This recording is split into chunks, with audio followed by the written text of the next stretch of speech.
Part 16 تجلیات نبوت عمرہ حدیبیہ ذی القعدہ 6 ہجری۔ اعوذ باللہ من الشیطان الرجیم، بسم اللہ الرحمن الرحیم۔ عمرہ حدیبیہ کے بارے میں پڑھیں گے آج انشاءاللہ۔ عمرے کے لیے روانگی اور حدیبیہ میں پڑاؤ۔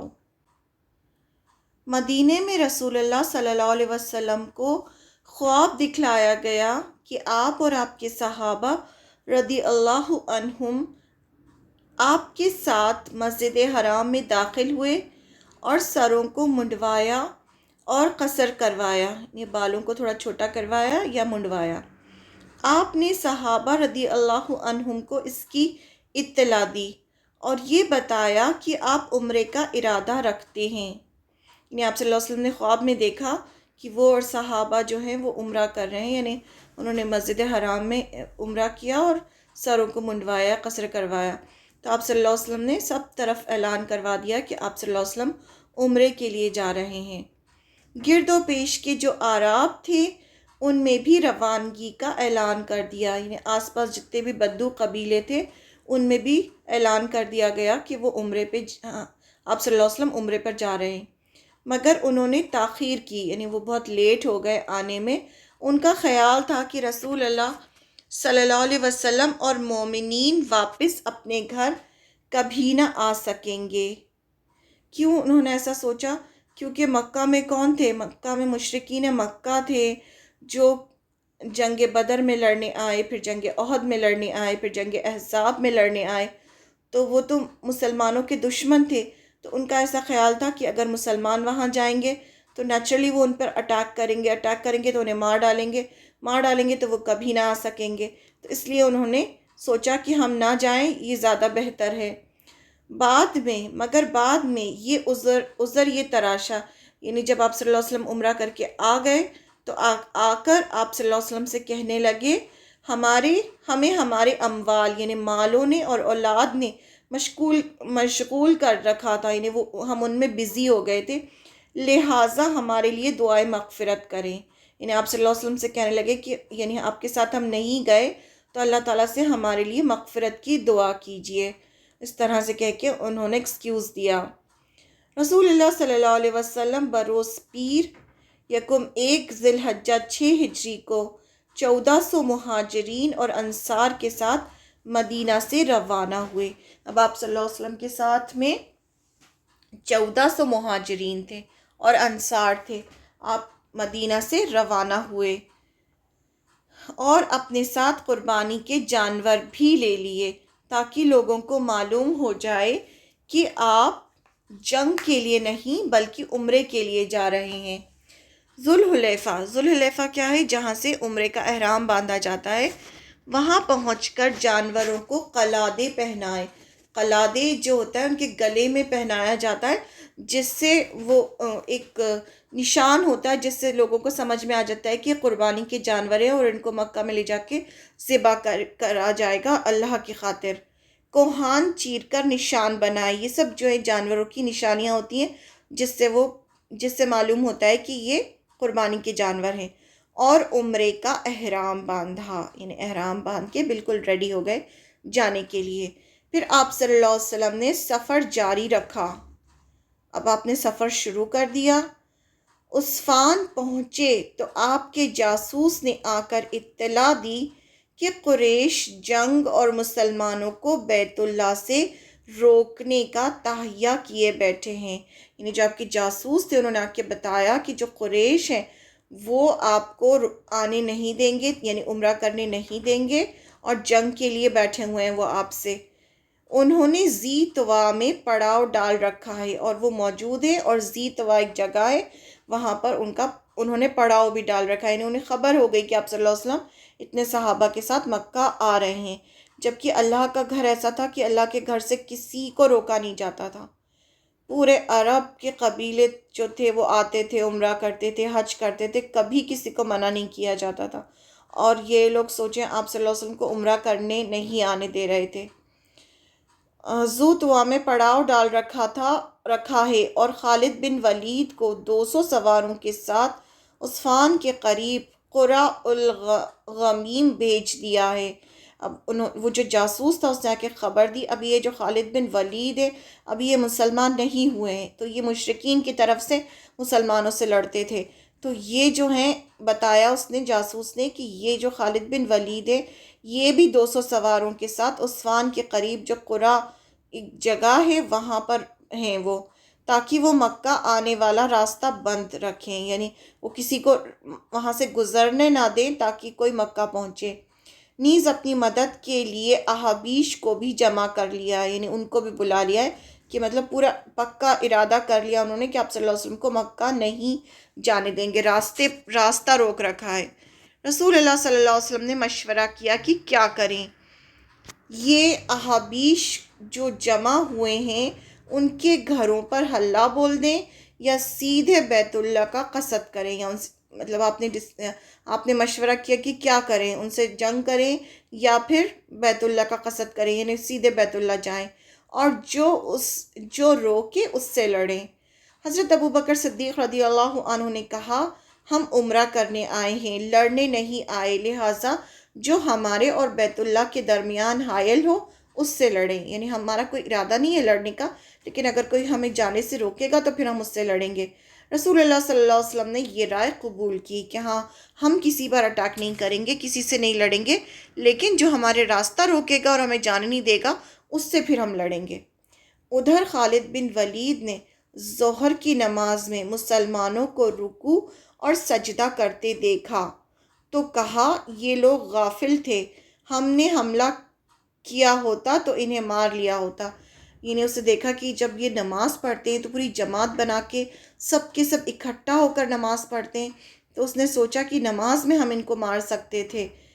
پھر طے کیا کہ عصر کی نماز کے دوران حملہ کریں گے، لیکن اللہ نے ظہر اور عصر کے درمیان صلاۃ الخوف یعنی حالت جنگ کی مخصوص نماز کا حکم نازل کر دیا، اور خالد کے ہاتھ سے موقع جاتا رہا، یعنی اللہ تعالیٰ نے اس دوران صلاۃ الخوف نازل فرمائی قرآن مجید میں کہ اس طرح سے جب خوف کا موقع ہو، جنگ کا موقع ہو تو ایسے نماز پڑھو کہ ایک جماعت پڑھے گی، دوسری جو ہوگی وہ جو پہرا دے گی، پھر دوسری پڑھے گی تو پہلا پہرا دے گی، اس طرح سے۔ تو خالد بن ولید کے ہاتھ سے وہ موقع چلا گیا کہ وہ ان پر اٹیک کرتا۔ پھر رسول اللہ صلی اللہ علیہ وسلم نے اس راستے کو چھوڑ کر دوسرا راستہ اختیار کیا اور مکہ سے نیچے داہنے ہاتھ چل کر ثانیۃ المرار پہنچ گئے، یعنی دوسری جگہ سے جو سیدھا راستہ مکہ کو جاتا تھا وہ راستہ چھوڑ کے دوسری راستے سے آپ صلی اللہ علیہ وسلم نکلے، جہاں سے حدیبیہ میں اترتے ہیں، یعنی حدیبیہ کے مقام کے پاس پہنچے۔ وہاں پہنچ کر اونٹنی بیٹھ گئی اور لوگوں نے ڈانٹا بھی تو نہ اٹھی۔ لوگوں نے کہا قصوہ اڑ گئی ہے۔ آپ صلی اللہ علیہ وسلم نے فرمایا، آپ صلی اللہ علیہ وسلم کی اونٹنی کا نام کیا تھا؟ قصوہ تھا۔ آپ نے فرمایا قصوہ اڑی نہیں ہے اور نہ اس کی یہ عادت ہے، لیکن اسے اس ہستی نے روک رکھا ہے جس نے ہاتھی کو روک دیا تھا۔ کون سے ہاتھی کی بات کر رہے ہیں آپ صلی اللہ علیہ وسلم؟ جب وہ اصحاب فیل جب آئے تھے حملہ کرنے کے لیے تو جو ہاتھی تھا ان کا، جو ہاتھیوں کا سردار تھا، وہ آگے ہی نہیں بڑھ رہا تھا حملہ کرنے کے لیے، تو آپ صلی اللہ علیہ وسلم نے کہا جیسے وہ نہیں بڑھ رہا تھا اس کو بھی اللہ نے روکا تھا، ویسے ہی قصوہ بھی رک گئی ہے۔ پھر آپ نے فرمایا اللہ کی قسم یہ لوگ مجھ سے کسی بھی ایسے معاملے کا مطالبہ نہ کریں گے جس میں اللہ کی حرمتوں کی تعظیم کر رہے ہوں، مگر میں اسے ضرور تسلیم کر لوں گا۔ یعنی کوئی ایسا مطالبہ کریں گے جس سے کہ اللہ کی حرمتوں کی مطلب جو اللہ کی حرمتیں ہیں ان کی تعظیم ہوگی تو میں ضرور جو ہے ان کا مطالبہ منظور کروں گا۔ اس کے بعد آپ نے اونٹنی کو ڈانٹا تو وہ اچھل کر کھڑی ہو گئی۔ پھر آپ نے آگے بڑھ کر حدیبیہ میں پڑاؤ ڈال دیا۔ حدیبیہ کے پاس ہی تھے، پھر آگے بڑھ کر وہاں پر حدیبیہ میں پڑاؤ ڈالا آپ نے۔ اس کے بعد بدیل بن ورقہ، اب یہ تھوڑا سا ہے نا دھیرے دھیرے سمجھیں کیونکہ اس میں بہت ساری چیزیں ہیں تو ایسا نہ ہو کہ بہت زیادہ کنفیوژن ہو جائے، دھیرے دھیرے سمجھیں۔ اس کے بعد بدیل بن ورقہ خزا کی ایک جماعت کے ساتھ آیا۔ سب سے پہلے کون آیا؟ سب سے پہلے یہ بدیل بن ورقہ، خزائی نام تھا اس کا، یہ خزا کی ایک جماعت کے ساتھ، خزا قبیلہ تھا، اس کی ایک جماعت یعنی گروپ آف پیپل ان کے ساتھ آیا۔ یہ لوگ رسول اللہ صلی اللہ علیہ وسلم کے خیر خواہ تھے، یعنی آپ کے دوست تھے یہ۔ اس نے بتایا کہ قریش آپ سے جنگ کرنے اور آپ کو بیت اللہ سے روکنے کا ارادہ کر بیٹھے ہیں۔ آپ نے اسے بتایا کہ ہم محض عمرہ کرنے آئے ہیں، لڑائی کے لیے نہیں آئے۔ یعنی آپ صلی اللہ علیہ وسلم نے سے کہا کہ ہم تو لڑنے کے لیے نہیں آئے، ہم تو صرف عمرہ کرنے کے لیے آئے، نیز یہ کہ وہ صلح کے لیے تیار ہیں۔ یعنی آپ صلی اللہ علیہ وسلم نے کہا کہ اگر وہ کسی بات پہ صلح کرنا چاہتے ہیں تو ہم اس کے لیے تیار ہیں، لیکن اگر قریش نے لڑائی ہی پر اصرار کیا، یعنی زور دیا لڑنے پر، تو ہم اس وقت تک لڑتے رہیں گے جب تک کہ ہمارا تن سر سے جدا نہ ہو جائے، یعنی مرتے دم تک ہم لڑیں گے اگر وہ لڑیں گے تو، اگر وہ صلح کرنا چاہیں گے تو ہم صلح کر لیں گے۔ اس طرح سے آپ نے اس کو جو تھے بدیل بن ورقہ خزائی، ان سے کہا یا اللہ کا حکم نافذ ہو جائے، یعنی ہم لڑیں گے جب تک کہ ہماری جان نہ چلی جائے یا پھر اللہ کا کوئی حکم آ جائے۔ رسول اللہ صلی اللہ علیہ وسلم اور قریش کے مابین گفت و شنید۔ بدیل نے واپس پلٹ کر قریش کو یہ بات سنائی۔ اب یہ بدیل جو تھا آپ صلی اللہ علیہ وسلم سے ملے اور جا کر اب قریش سے بات کی، تو انہوں نے مکراز بن حفص کو بھیجا۔ اب سیکنڈ کون آیا آپ صلی اللہ علیہ وسلم کے پاس؟ مکراز بن حفص، وہ آئے، ان کو قریش نے بھیجا۔ آپ صلی اللہ علیہ وسلم نے اس سے بھی وہی بات کہی جو بدیل سے کہی تھی، جو بدیل سے کہا تھا وہی آپ نے اس سے بھی کہا۔ اس کے بعد قریش نے احابیش کے سردار حلیس بن اکرمہ کو بھیجا، یہ تھرڈ آدمی تھے، ان کو بھیجا۔ جب وہ نمودار ہوا، یعنی جب وہ آیا، تو رسول اللہ صلی اللہ علیہ وسلم نے صحابہ اکرام رضی اللہ عنہم اجمعین سے فرمایا، یہ شخص ایسی قوم سے تعلق رکھتا ہے جو قربانی کے جانوروں کا بہت احترام کرتی ہے۔ یعنی آپ صلی اللہ علیہ وسلم نے صحابہ کو پہلے سے بتا دیا کہ یہ جو آدمی آ رہا ہے، یہ جو تیسرا آدمی آ رہا ہے، یہ قربانی کے جانوروں کا بہت احترام کرتا ہے، لہٰذا جانوروں کو کھڑا کر دو، یعنی سب کو آگے کر دو تاکہ اس کو دکھ جائے کہ ہم عمرے کے لیے آئیں، جنگ کرنے نہیں آئے۔ صحابہ رضی اللہ عنہم نے جانوروں کو کھڑا کر دیا اور خود بھی لبیک پکارتے ہوئے اس کا استقبال کیا، نے اس کو ویلکم کیا اور لبیک پکار رہے تھے کیونکہ عمرے کے جانے کے راستے میں تھے، آپ عمرہ کرنے آئے تھے۔ اس نے یہ کیفیت دیکھی تو کہا سبحان اللہ، ان لوگوں کو بیت اللہ سے روکنا ہرگز مناسب نہیں۔ یعنی اس کو لگا کہ یہ تو واقعی عمرہ کرنے آئے ہیں اور ان کو روکنا نہیں چاہیے۔ بھلا یہ کیا ہے کہ لخم اور جذام اور ہمیار کے لوگ تو حج کریں اور عبد المطلب کا بیٹا بیت اللہ سے روک دیا جائے۔ یعنی اس نے کہا کہ یہ کیا بات ہوئی کہ جو دور دور کے جو قبیلے ہیں وہ تو آئیں اور آ کے وہ حج اور عمرہ کریں، اور جو عبد المطلب جو مکہ کے سردار تھے انہی کے بیٹے کو روک دیا جائے عمرہ کرنے سے۔ بیت اللہ کے رب کی قسم، قریش برباد ہوئے، یہ لوگ عمرہ کرنے آئے ہیں، یعنی اس نے کہا کہ یہ تو عمرہ کرنے آئے ہیں۔ قریش نے یہ بات سنی تو کہا کہ بیٹھ جاؤ، تم اعرابی ہو، تمہیں چال بازیوں کا علم نہیں۔ قریش نے کیا کہا؟ جب قریش سے انہوں نے یہ ساری باتیں کہیں تو کہا کہ تم تو بیٹھ جاؤ، اور تم تو اعرابی ہو، یعنی تم تو بدو ہو، تمہیں نہیں پتہ کہ کیا کیا چال بازیاں ہوتی ہیں۔ اب اس کے بعد قریش نے عروہ بن مسعود کو بھیجا۔ یہ عروہ بن مسعود چوتھے آدمی ہیں، چوتھے انسان ہیں جن کو بھیج رہے ہیں قریش۔ اس نے آ کر بات کی، رسول اللہ صلی اللہ علیہ وسلم نے اس سے بھی وہی کہا جو بدیل سے کہا تھا، جو فرسٹ آدمی سے جو بدیل سے کہا تھا وہی اس سے بھی کہا، عروہ بن مسعود سے۔ اس نے کہا، اب یہ عروہ بن مسعود نے کہا، اے محمد صلی اللہ علیہ وسلم، اگر آپ نے اپنی قوم کا صفایا بھی کر دیا تو کیا آپ نے پہلے کسی عرب کے متعلق سنا ہے کہ اس نے اپنی ہی قوم کا صفایا کر دیا ہو، اور اگر دوسری صورت پیش آئی یعنی آپ کو شکست ہوئی تو میں آپ کے گرد ایسی اوباش لوگوں کو دیکھ رہا ہوں جو اسی لائق ہیں کہ آپ کو چھوڑ کر بھاگ جائیں. یعنی اس نے بہت غلط باتیں کی کہ یہ جو آپ کی جو صحابہ ہیں، جب آپ پہ اٹیک ہوگا تو یہ سب آپ کو چھوڑ کے بھاگ جائیں گے. اس پر حضرت ابوبکر صدیق نے کہا، حضرت ابوبکر صدیق جو ہے ان کو بہت غصہ آ گیا اس کی بات پر کہ یہ کیسی باتیں کر رہا ہے آ کر. کس نے کہا تھا؟ یہ عروہ بن مسعود. یہ عروہ بن مسعود باتیں کر رہا ہے آپ صلی اللہ علیہ وسلم سے. تو وہ بہت ناراض ہوئے حضرت ابوبکر صدیق، اور انہوں نے کہا، حضرت ابوبکر رضی اللہ عنہ نے کہا، لات کی شرمگاہ کا لٹکتا ہوا چمڑا چوس، ہم آپ کو چھوڑ کر بھاگیں گے. یعنی بہت غصے میں، یعنی تم تو ایسی لات کی جو ہے وہ پوجا کرتے ہو، تم لوگ تو ایسے خراب لوگ ہو، ہم آپ کو چھوڑ کر بھاگیں گے. عروہ ابوبکر رضی اللہ عنہ کا جواب نہ دے سکا کیونکہ ابو بکر نے اس پر کوئی احسان کیا تھا.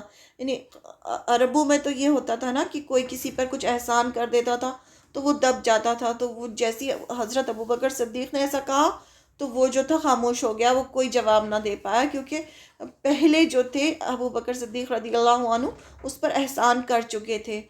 عروہ بات کرتے کرتے نبی صلی اللہ علیہ وسلم کی داڑھی پکڑ لیتا. یعنی یہ باتیں جو کر رہا تھا تو وہ آپ کے پاس آتا اور آپ کی ایسے داڑھی پکڑ کے جیسے بات کرتے ہی نا ویسے بات کرنے لگتا. مغیرہ بن شعبہ رضی اللہ عنہ، یعنی آپ کے جو صحابہ تھے، اس کے ہاتھ پر تلوار کا دستہ مار کر کہتے، یعنی تلوار سے اس کے ہاتھ پر مارتے اور کہتے اپنا ہاتھ ہٹاؤ، رسول اللہ صلی اللہ علیہ وسلم کی داڑھی سے پرے رکھیے، یعنی دور رکھو اپنا ہاتھ. عروہ نے کہا، او غدار، کیا میں تیری غداری کے سلسلے میں دوڑ دھوپ نہیں کر رہا ہوں؟ تو اس سے کہا، جو مغیرہ بن شعبہ جو تھے، جو تلوار سے مار کے اس کا ہاتھ دور کر رہے تھے، مطلب تلوار کا جو ایسے جو ٹچ کرنا ہوتا ہے نا کہ دور رکھو دور رکھو ایسے کر کے، اس سے کہا کہ کیا تیری غداری کے سلسلے میں میں دوڑ دھوپ نہیں کر رہا تھا؟ اب یہ کیوں کہا اس نے ایسا؟ کیونکہ مغیرہ بن شعبہ رضی اللہ عنہ عروہ کے ہی بھتیجے تھے.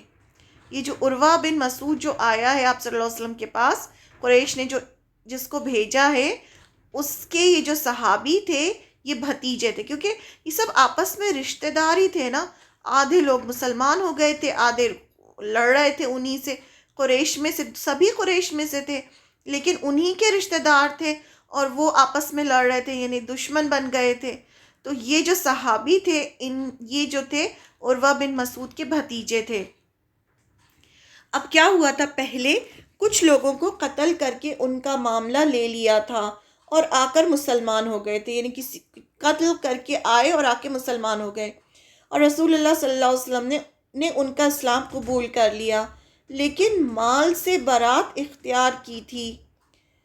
عروہ بن مسعود اسی سلسلے میں بھاگ دوڑ کر رہا تھا، یعنی اپنے بھتیجے کے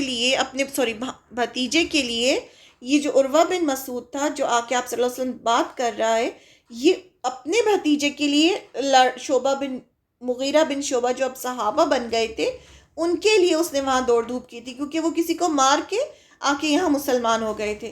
کیونکہ جب کوئی کسی کو مار دیتا تھا تو پھر اس کی دیت دینی پڑتی تھی، یعنی جس کو خون بہا کہا جاتا تھا، بلڈ منی، تو وہ دیا جاتا تھا. تو وہ کہہ رہے ہیں کہ تم نے جو کام کر کے آئے تھے اس کے بدلے میں تو میں دوڑ دھوپ کر رہا تھا پیسے ادا کرنے کے لیے، اور یعنی اب تم مجھ سے اس طرح سے بات کر رہے ہو. عروہ بن مسعود اسی سلسلے میں بھاگ دوڑ کر رہا تھا اور ان کی غداری سے اس نے اسی واقعے کی طرف اشارہ کیا. اس موقع پر عروہ نے صحابہ رضی اللہ عنہ کی طرف سے نبی صلی اللہ علیہ وسلم کی تعظیم کا جو منظر دیکھا تو واپس جا کے قریش سے کہا. اب یہ جو عروہ بن مسعود تھا جو یہ آپ صلی اللہ علیہ وسلم سے باتیں کرنے آیا تھا، اس نے کیا کہا تھا پہلے کہ یہ جو صحابہ ہیں تم کو چھوڑ کے چلے جائیں گے، لیکن جب اس نے دیکھا کہ صحابہ کس طرح سے آپ صلی اللہ علیہ وسلم سے محبت کرتے ہیں تو اس نے واپس جا کر قریش سے کہا کہ واللہ، قریش سے کہنے لگا، اے قوم، واللہ میں قیصر اور کسریٰ اور نجاشی جیسے بادشاہوں کے پاس جا چکا ہوں، یعنی میں تو الگ الگ محلوں میں جا چکا ہوں۔ قیصر یعنی رومن بادشاہ، کسریٰ یعنی پرشین کنگ، اور نجاشی جو ایتھیوپیا کا کنگ تھا، ان سب کے محلوں میں جا چکا ہوں۔ واللہ میں نے کسی بادشاہ کو نہیں دیکھا کہ اس کے ساتھی اس کی اتنی تعظیم کرتے ہوں، یعنی اتنی تعظیم میں نے کسی بادشاہ کی آج تک نہیں دیکھی جتنی محمد صلی اللہ علیہ وسلم کی تعظیم کرتے ہیں۔ واللہ وہ خار بھی تھوکتے ہیں، یعنی وہ کھانس کے بھی کچھ تھوکتے ہیں تو کسی نہ کسی آدمی کے ہاتھ پر پڑتا تھا اور وہ شخص اسے اپنے چہرے اور جسم پر مل لیتا تھا، اور جب وہ حکم دیتے تو اس کی بجاوری کے لیے سب دوڑ پڑتے تھے، اور جب وہ وضو کرتے تھے تو معلوم ہوتا تھا کہ ان کے وضو کے پانی کے لیے لوگ لڑ پڑیں گے، اور جب کوئی بات کرتے تھے تو سب اپنی آوازیں دھیری کر لیتے تھے، یعنی جب آپ صلی اللہ علیہ وسلم کچھ بولتے تھے تو سب کی آوازیں دھیری ہو جاتی تھیں، اور فقر تعظیم کے سبب انہیں بھرپور نظر سے دیکھتے نہ تھے، یعنی پوری نظر بھر کے بھی نہیں دیکھتے تھے ان کو، اتنی تعظیم یعنی ان کے سامنے نیچی نگاہ کر کے رکھتے تھے۔ انہوں نے تم پر ایک اچھی تجویز پیش کی ہے، لہٰذا اسے قبول کر لو، یعنی اس نے بھی آ کے کہا کہ آپ صلی اللہ علیہ وسلم صلح کے لیے بات کر رہے ہیں تو تم اچھی تجویز ہے یہ، اسے تم قبول کر لو۔ اسی سلسلہ گفتگو کے دوران قریش کے 70 یا 80 پرجوش نوجوان ہنگامہ آرائی کے لیے رات کی تاریکی میں خاموشی کے ساتھ جبل تنیم سے اتر کر مسلمانوں کے کیمپ میں گھس آئے۔ اب کیا ہوا، یہاں تو یہ سب باتیں چل رہی ہیں، ادھر قریش کے 70 یا 80 جو نوجوان تھے وہ اٹیک کرنے کے لیے مسلمانوں کے کیمپ میں گھس گئے جہاں مسلمان پڑاؤ ڈالے ہوئے تھے حدیبیہ میں۔ مقصد یہ تھا کہ صلح کی یہ گفتگو ناکام ہو جائے، یعنی وہ چاہتے تھے کہ جو صلح ہونے والی ہے یہ نہ ہو، لیکن مسلمانوں نے ان سب کو گرفتار کر لیا، یعنی کسی کو مارا نہیں، سب کو پکڑ لیا۔ پھر رسول اللہ صلی اللہ علیہ وسلم نے انہیں معاف کرتے ہوئے چھوڑ دیا۔ اس سے ایک طرف تو قریش کے دلوں پر خاصا رعب طاری ہو گیا، یعنی مار سکتے تھے وہ، جنگ کر سکتے تھے، لیکن انہوں نے تو اتنے آرام سے چھوڑ دیا کیونکہ مسلمانوں کا ارادہ جنگ کا نہیں تھا، وہ تو عمرے پہ جانا چاہتے تھے۔ دوسری طرف ان کے اندر صلح کا رجحان اور بڑھ گیا۔ اب جب آپ صلی اللہ علیہ وسلم نے یہ 70-80 آدمیوں کو چھوڑ دیا تو پھر وہ بھی صلح کے لیے تھوڑا جھکنے لگے۔ اسی سلسلے میں اللہ نے یہ آیت نازل فرمائی،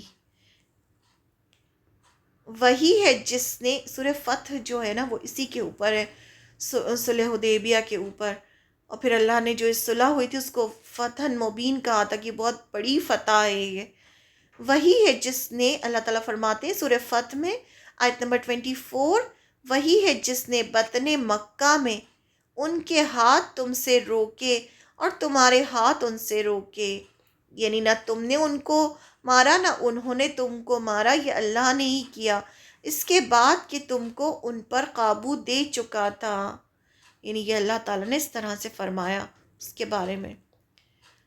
حضرت عثمان کی سفارت اور بیعت رضوان، اب یہ جو بیعت رضوان ہے یہ بھی بہت امپورٹنٹ ہے، تو اس کو بھی ابھی تک کیا ہو رہا تھا، سارے مکہ سے جو لوگ تھے وہ ایک کے بعد ایک، 2 3 4 ایسے کر کے آپ صلی اللہ علیہ وسلم کے پاس آ رہے تھے بات کرنے کے لیے۔ لاسٹ انسان کون آیا تھا، عروہ بن مسعود۔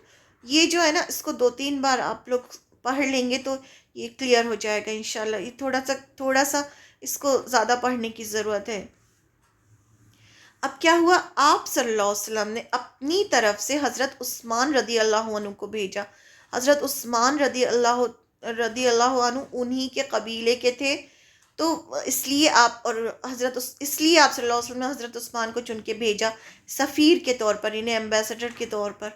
اب رسول اللہ صلی اللہ علیہ وسلم نے طے کیا کہ قریش کے پاس ایک سفیر روانہ کریں، جو انہیں یقینی طور پر بتائے کہ آپ عمرے کے لیے تشریف لائے ہیں۔ تو آپ نے حضرت عثمان بن عفان رضی اللہ عنہ کو روانہ فرمایا اور انہیں یہ بھی حکم دیا کہ وہ مکہ کے کمزور مومن مردوں اور عورتوں کے پاس جا کے انہیں قریب ہی فتح کی بشارت سنا دیں۔ ان سے یہ بھی کہا کہ مکہ میں جو کمزور مسلمان ہیں، جو بھی ہجرت نہیں کر پا رہے تھے، مسلمان عورت اور مرد تھے وہاں پر جو ہجرت نہیں کر پا رہے تھے، ان کو بھی بشارت دے دیں، خوشخبری دے دیں کہ بہت جلدی فتح ملے گی، اور یہ بتا دیں کہ اللہ عز و جل اپنے دین کو مکہ میں ظاہر اور غالب کرنے والا ہے، یہاں تک کہ کسی کو ایمان چھپانے کی ضرورت نہ ہوگی۔ یعنی وہ ایمان چھپائے ہوئے تھے تاکہ وہ جو مشرکین ہیں ان کو پریشان نہ کریں، تو ان کو جا کے خوشخبری دینے کے لیے بھی آپ صلی اللہ علیہ وسلم نے حضرت عثمان سے کہا۔ حضرت عثمان رضی اللہ عنہ ابان بن سعید